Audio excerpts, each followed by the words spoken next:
You ask Tiger to solve. This deals with linear equations with one unknown. The final result is x equals 12. Let's solve it step by step. Group all x terms on the left side of the equation. Subtract 9x from both sides. Group like terms.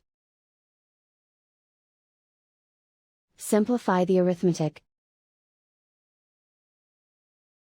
Group like terms. Simplify the arithmetic. Group all constants on the right side of the equation. Subtract 60 from both sides. Simplify the arithmetic.